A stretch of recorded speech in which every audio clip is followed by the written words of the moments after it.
Alors bonjour chers internautes, chers panafricanistes, chers combattants pour l'émergence africaine, chers blogueurs, chers youtubeurs et chers observateurs des questions africaines. Alors ce matin j'aimerais faire une petite vidéo sur la promesse de 500 000 ordinateurs qui a été faite aux étudiants africains, aux étudiants camerounais, pardon, depuis plus d'un an. Promesse qui a été faite en 2016, en juillet 2016. Alors, c'est une affaire qui a fait couler beaucoup d'encre sur les réseaux sociaux et les gens se sont toujours posé la question ce qui bloquait. Et jusqu'à présent, malgré de nombreuses promesses, jusqu'à présent, les 10 ordinateurs n'ont pas été présentés ou n'ont pas été distribués aux étudiants. Alors la dernière fois que le ministre Famen Ndongo faisait une espèce de rassurance, une espèce de comme une espèce de dernière promesse, c'était au mois de septembre, où il a dit que les ordinateurs seront remis aux étudiants en novembre. Là, nous sommes en décembre. Il n'y a aucun ordinateur qui a été remis aux étudiants. Alors, je vais vous expliquer ce qui se passe.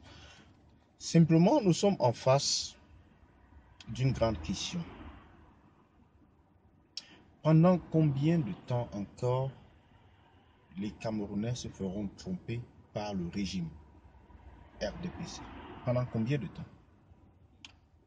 Alors, voyez-vous, la raison pour laquelle on est arrivé sur la question des ordinateurs, c'est simplement parce que on est en face d'un régime qui en manque de souffle, en manque d'inspiration, en manque de créativité et en manque de réalisation. Au Cameroun, il y a des établissements de lycées qui ont 5 enseignants commis par l'État. 5 enseignants professionnels commis par l'État. Le reste, c'est des vacataires.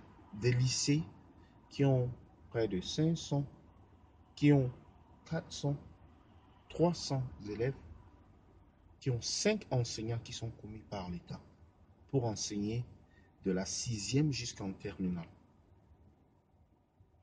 Le reste, c'est des vacataires. Ça, c'est une chose. Voilà un pays où on n'a pas de route, où on a cet axe lourd, ce qu'on appelle axe lourd, Douala Yaoundé, qui tue des Camerounais chaque jour et dont,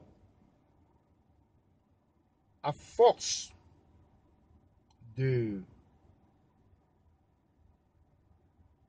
d'essayer d'en parler, certains s'en prennent à vous et disent que vous n'aimez pas votre pays.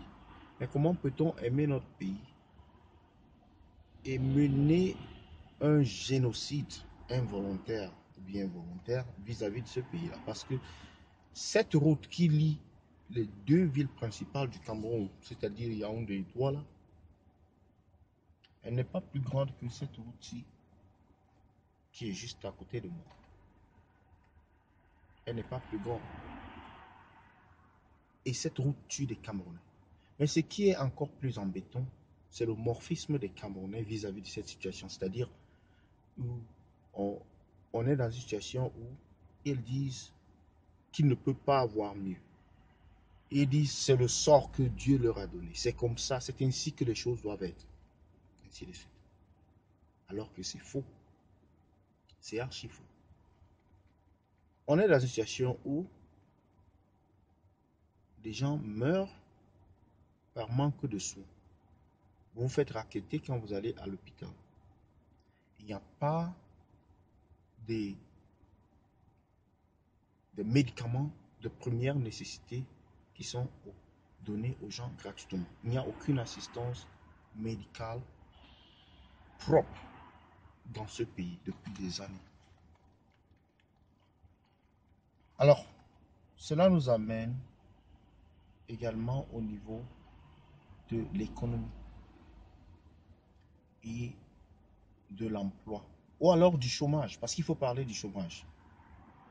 On est environ 60-70% des Camerounais qui sont des chômeurs. C'est des gens qui sont qualifiés, mais qui n'ont pas de boulot. Alors voilà un gouvernement qui décide de promettre aux Camerounais, aux jeunes Camerounais étudiants, des ordinateurs, 500 000 ordinateurs. Et là encore, jusqu'en septembre 2017, le ministre Famara Ndongo disait que en novembre, il y aura une distribution de 80 000 ordinateurs aux étudiants. Tout un ramassis d'excuses, c'est-à-dire c'est du n'importe quoi. Mais simplement, ce que les Camerounais doivent comprendre, c'est que la vérité est en face d'eux. La réalité est en face d'eux. Il ne faut pas la chercher ailleurs. Donc, un gouvernement qui a failli à sa mission, qui continuera à faillir à sa mission, qui en manque d'inspiration, qui ne se soucie pas de son peuple, doit dégager. Donc, les Camerounais doivent aller voter. Et je ne vois pas, ce sera de la honte qu'un étudiant aille voter pour le RDPC aux prochaines élections, si elles auront lieu, bien sûr. Alors, sur ce, je vous quitte, partagez la vidéo. Merci.